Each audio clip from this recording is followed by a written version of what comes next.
մեկ ամենագեր խնդիրն եմ ուզում ասել, Վայոց ձորի և Սյունիքի վրա սև ամպեր են կուտակվել, ամենայն անկեղծությամբ, այդ ամպերը մենք մերես ուժով կարող ենք ցրել, ուրիշ ոչ մեկը չի ցրում, ես համարում եմ ամսու 7-ի ընտրությունը անկրակոց երկրորդ Սարդարաբադ, մեր ինքնության պահպանման, մեր վաղվա ապագայի և մեր թոռների համար։ Դուք շատ ճիշտ բան ասեցիք,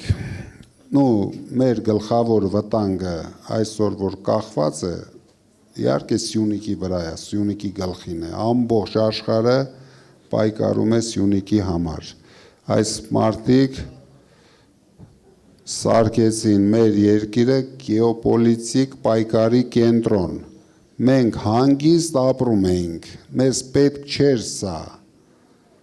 ինչ հիմա քայլ են անում վտանգավոր է, այս քայլը անում են ռուսնա դժգո, մյուս քայլն են անում ամերիկացինա դժգո, ուրիշ քայլ են անում եվրոպացինա դժգո, բայց խիտ տարակ մեր երկիրը գցեցիք դրան ծեռը, հանգիստ ապրում ենք,